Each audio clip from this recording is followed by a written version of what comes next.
Welcome to the show. So glad to have you with us here today. Our topic today is traits of an old soul. I want to take a moment to say hello to our listeners in Fargo, North Dakota. Hello, way up there.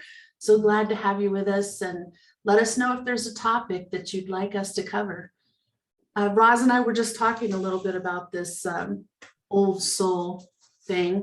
What is an old soul? Well, people always say you'll know one when you meet one. I've met some, and I just knew. I'm sure you have too, Roz, because I've heard you mention it. Absolutely. And I feel like, if you're kind of paying attention, it's sort of a little obvious. But if you're not thinking about it and you're not paying attention, I just feel like it doesn't hit you. Probably not. I mean, basically the concept is that our bodies are containers for spirit, and an old soul is someone who's reincarnated many times. Well, I've brought it up before, but the leading scientists and actual scientists working through universities studying the afterlife have determined that everyone has lived at least 1,000 lifetimes. So an old soul, that puts a whole new spin on an old soul. So are we talking like thousands of lifetimes? I just think that they have tapped into that wisdom on a deeper level, and they bring some of it forward with them.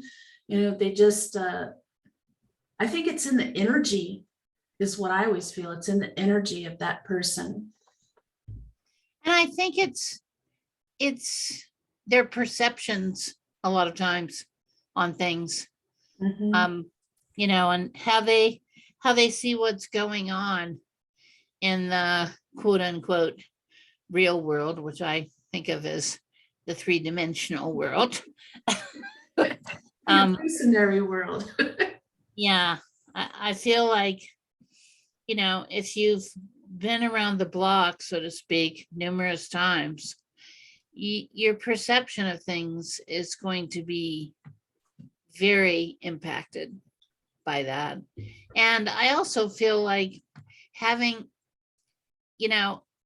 there's so many people, especially it seems like now, when I compare it back to, when we were in our 20s, 30s, etc., that's really a pretty short time of time passing on the scale of things. But I really feel like people have changed so dramatically in this short 30 or maybe 40-year period.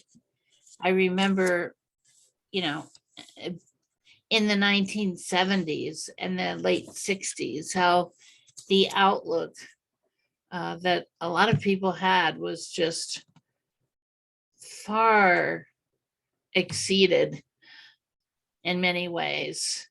Like the potential, you felt like you had all this potential to do different things, and all of these options and opportunities.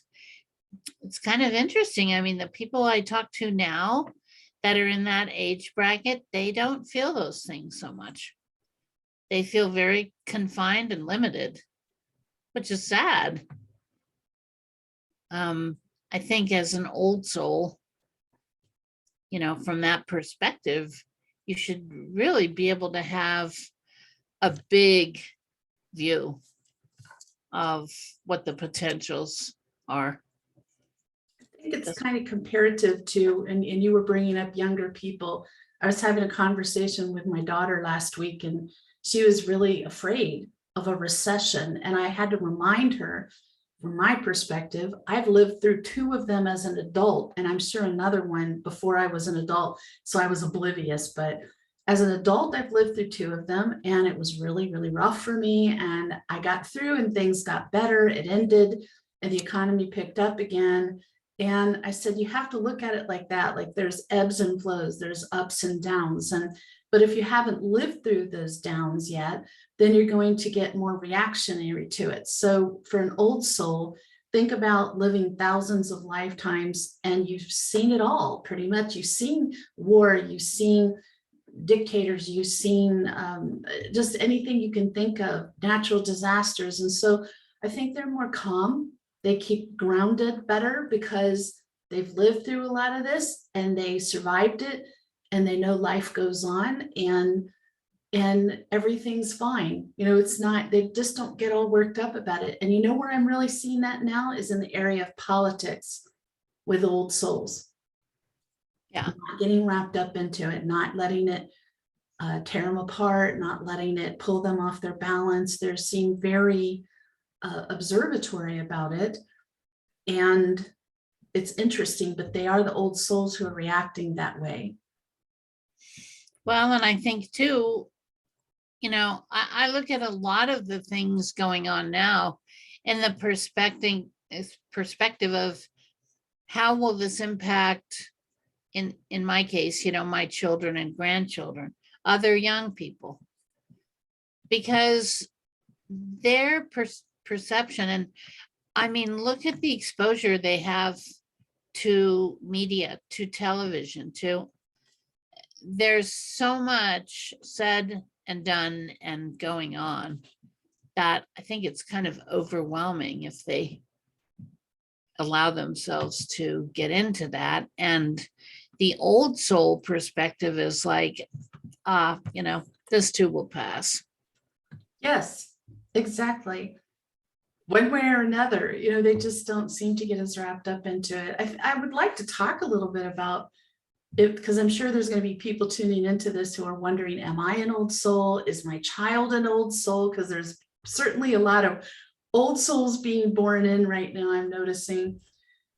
One thing is you feel tapped into your spiritual life, like you're not afraid to acknowledge you have it, to live it, to evidence it, and to prioritize it high on your list, that your spiritual life is of very high importance to you, that there's something bigger out there. There's something more than just working, making money, eating, dying.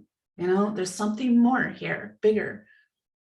And I think a lot of it is because of that spiritual side, doing things for self-development, really, really doing a lot, whether it's counseling work to work on yourself, or going to workshops and classes and studying things to improve yourself, because that you are your project, like you are the work, if that makes sense to you. The ongoing project. Yeah, that you're not the center of the universe. And so, you're inclined to help other people more likely, and just being grounded by the knowledge that you're just a speck in the vast universe. And you're fine with that, because an old soul doesn't need to be famous. An old soul doesn't need to be the center of attention, doesn't need to be attention seeking. They're just doing what they know is right for their soul and for the people around them. And it's a very simple thing, and yet a very profound thing. And I see that.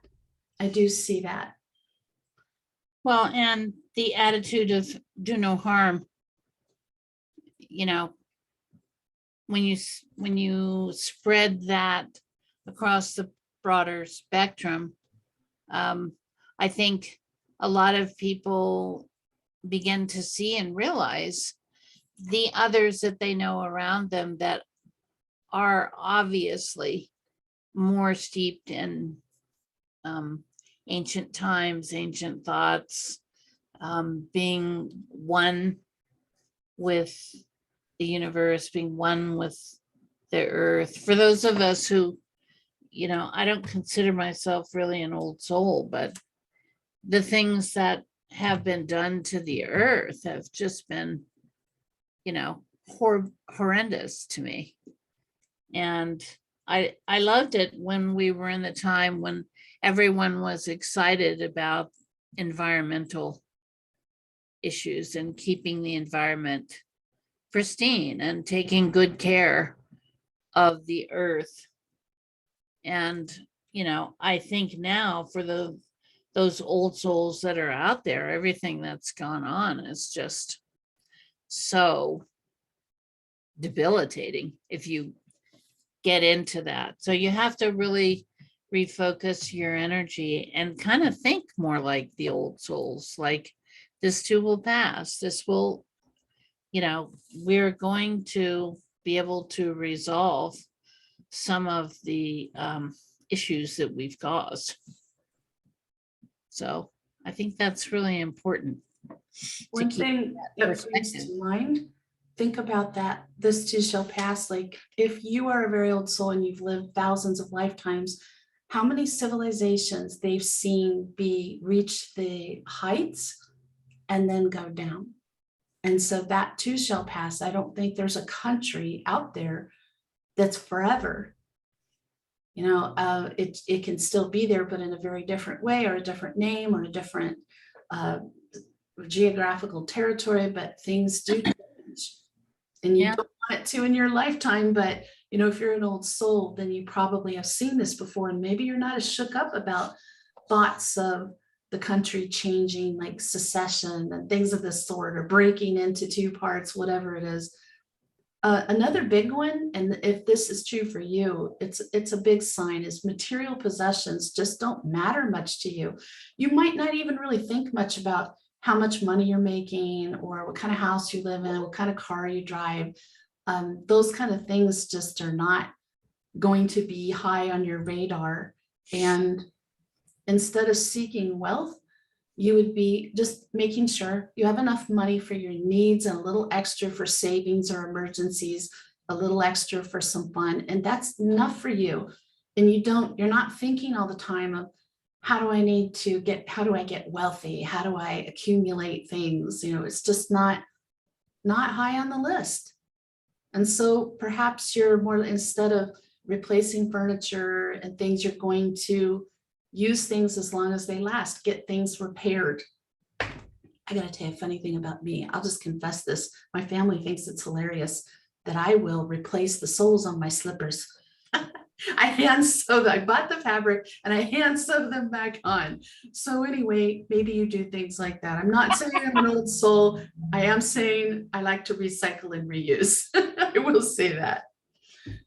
Well, I think the world's trash locations where we dump everything, would probably be vastly improved.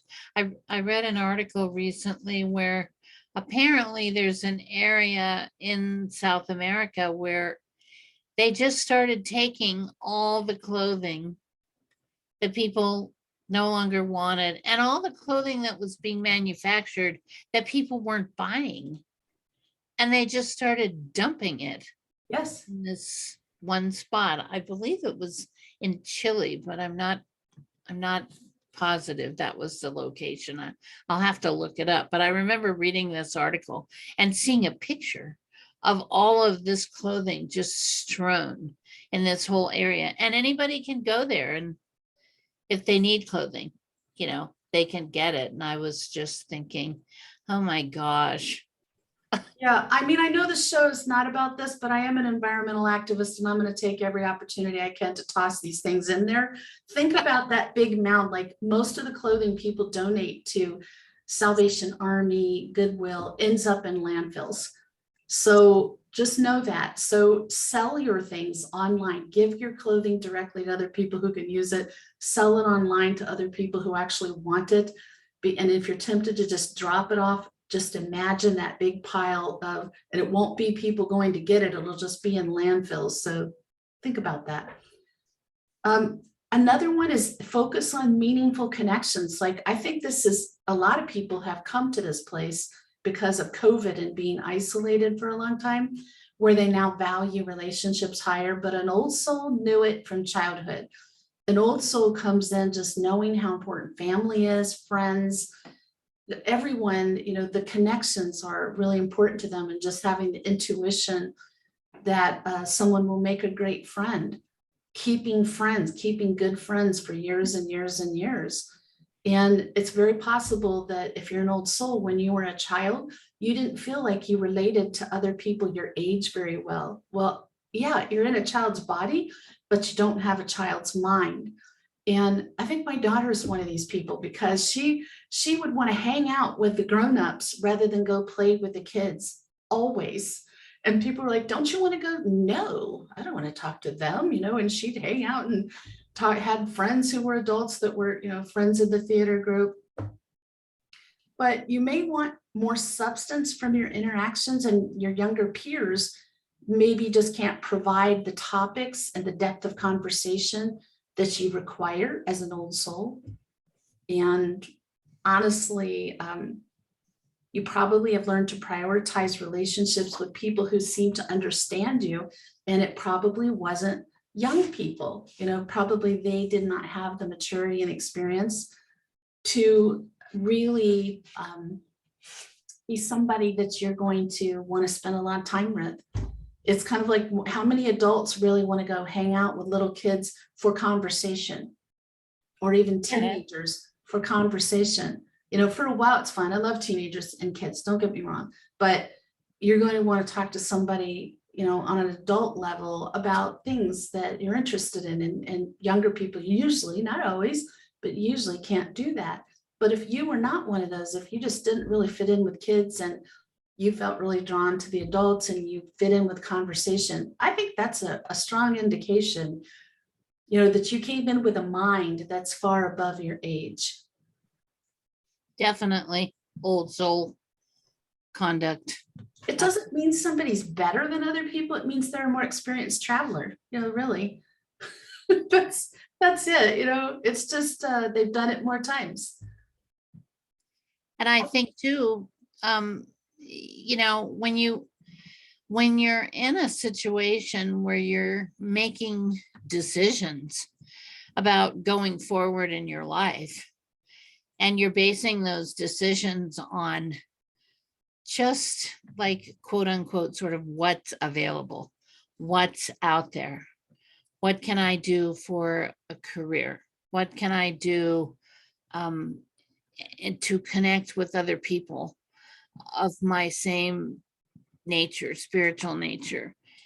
These are become huge issues for the old soul mindset, I think, because you don't want to be doing something you don't want to do, you don't enjoy. What's going on? The cord fall out of my microphone. I had to fix that. Otherwise, you would not be able to hear me very well. You would not hear you. I have a new holder for my microphone, and it's just not quite right. I'm gonna have to contact them today, but it puts it up at the right level. So I appreciate that. So a little technical adjustment there. We ladies in our technical adjustments. No, I'm not the most technical person. Roz and I, neither one of us are. So me getting this equipment and trying to set up this holder by myself, which didn't match the bracket, has been an adventure, a tech adventure. So I didn't quite have it right. But anyway, my apologies. Another sign is deep empathy. If you're an extremely empathic person, that is one of the signs. That alone doesn't make you an old soul, but really the ability to just consider the experiences of others and feel what they can feel can really give you that sense of maturity and gravity that you tend to see and experience with old souls. But it also puts a weight on your shoulders that can prove difficult to shift. And so heightened sensitivity like that can just make conflict more challenging, makes life more challenging, and leaves you inclined to spend more time by yourself and spend time in nature, other peaceful, quiet places. And so it can emphasize your displacement from time. Like people might think you are isolating a lot, but you are needing to not feel everyone else's emotions. And I'm going to tell you, there's lots of ways to shield that. And we'll talk about that on another show. You don't have to go around absorbing all of that, whether you're an old soul or not.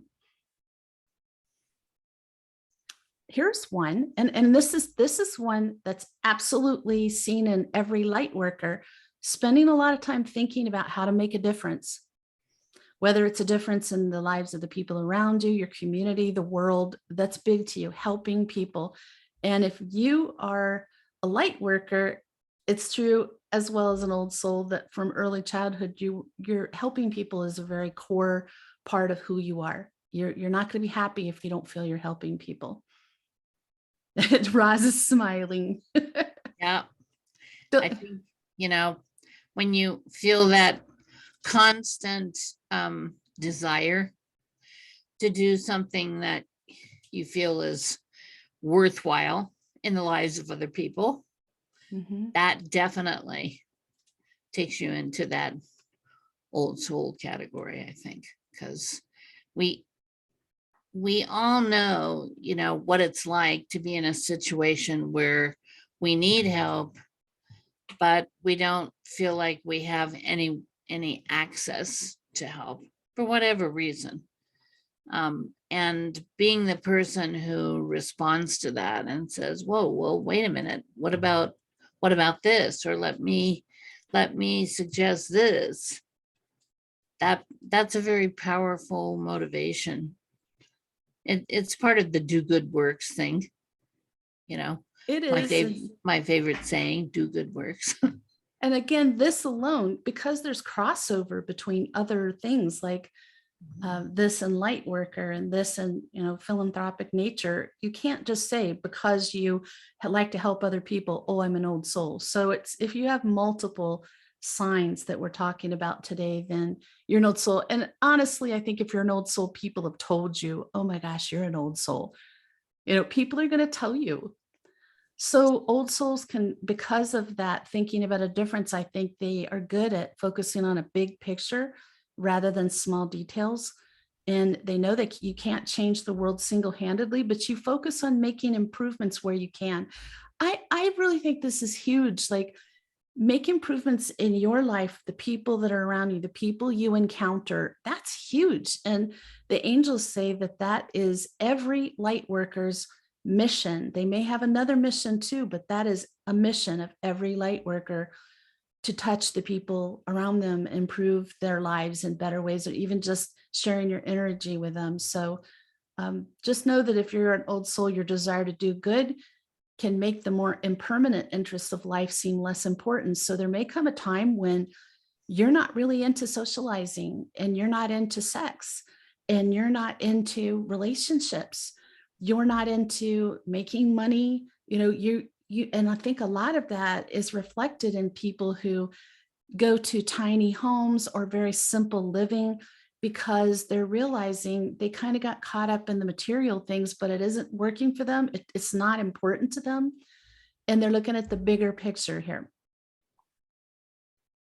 And so if you are an old soul, and this is one of the traits you have, then your intuition or even your angels might guide you to offer wisdom or problem-solving tips, so your loved ones might continue seeking your advice.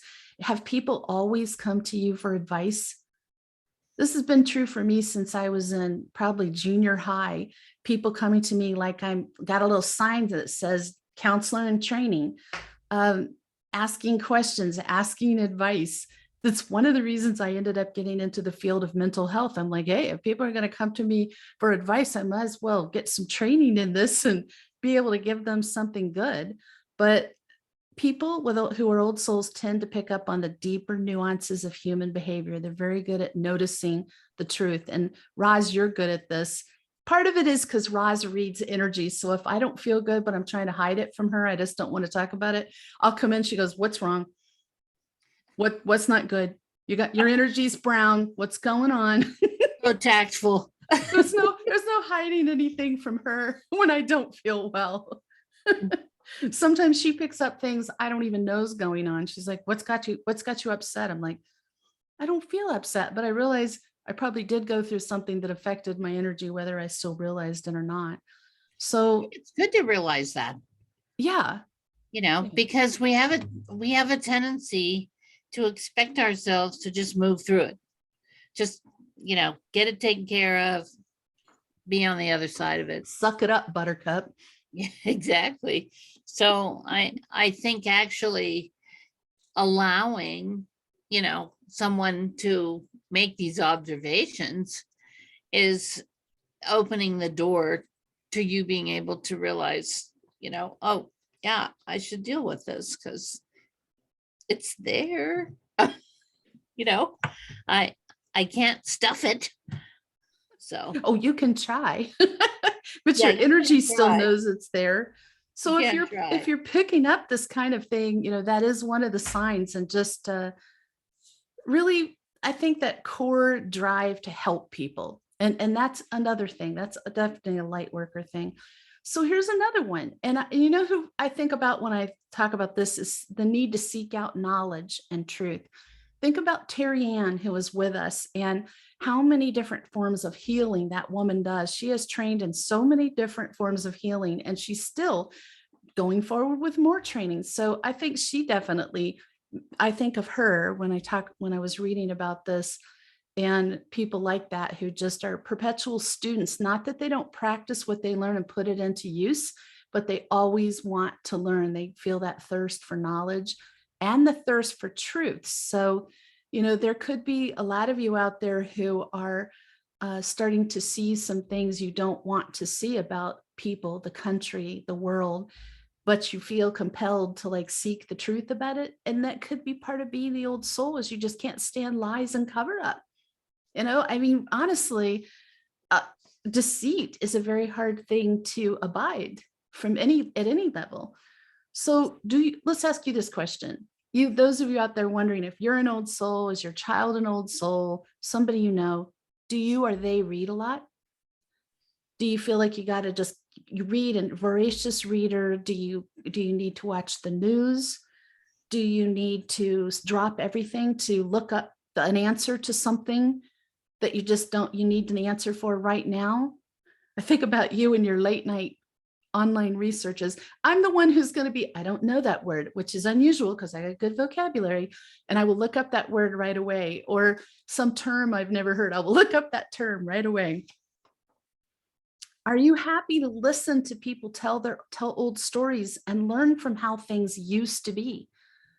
Or do you kind of curious about the past and how people survived and what they did before there was technology, and not just the surface things? My grandsons will go, "You had no cell phones, and you would drive by yourself through the desert?"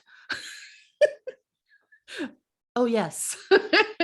Oh, yes, because it didn't exist. And so maybe you're curious about pioneer days. Maybe you're really getting into canning food. Maybe you're really starting to get into gardening and drying things and freezing things. You know, whatever it is that's sort of more self-sufficiency can be a sign of that, just very curious and wanting to learn how to do new things.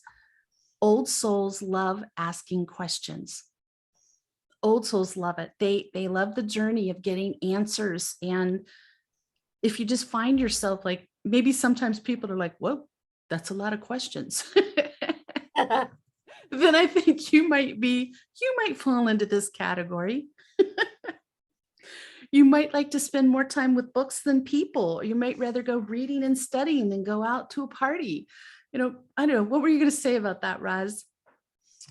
I was just going to say that, if two things, my family used to always tell me, my parents, you are so curious. You're so curious about everything, and you have such an imagination. Well, some of that, had to do with the fact that I would tell them things I saw and things I experienced, and, they would think that that was my imagination. When later in life, they began to realize that's not what's happening, that these things are really going on.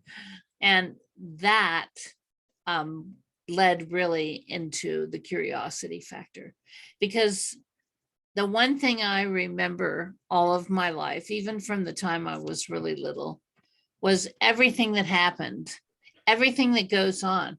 I'm going, why does that have to happen?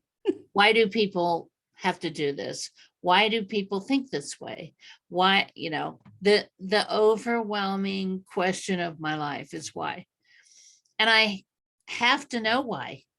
And I'm incessant about, talk about nag. I can push because my intuition and my curiosity, are definitely linked items. Now, I don't know that makes any old soul sense, because I think a lot of times old souls just have an innate sense of things because they've seen it before. They've experienced it before a lot of times. But they like to However, have sense. I mean, what you're saying kind of reminds me of something I wanted to bring up and forgot to, that along with that topic there, as far as traits of an old soul, is that you have a need to know why you're being asked to do something. It's not that you're challenging it, you just need to know the why. And once you know the why, then you can usually buy in. You know, you're part of it, you're gung-ho, you'll do it. But until you know why, you just really feel like a hesitancy. And I'm Roz, I swear to God, like word for word what you're saying about your childhood, like the creativity part and the curiosity, like that is exactly how I am and have been talked to about, heard about my whole life. And I think these are just, honestly, we only got through like half the list today, so we'll have to do a part 2, and it won't be next week because things are already advertised and lined up, but I'll put it in the queue and we'll do a part 2. And if you have questions, just remember you're always welcome to contact us through the website and through our email. And that is in the show description, whether you're listening on podcast or watching on our YouTube channel. And I invite you to tune in next Friday. Our topic is signs of a dark attachment. Roz and I decided this is absolutely needed. So tune in if you have questions about that or concerns. And I know there are people because we're getting calls. So in the meantime, we hope you have an enlightening week.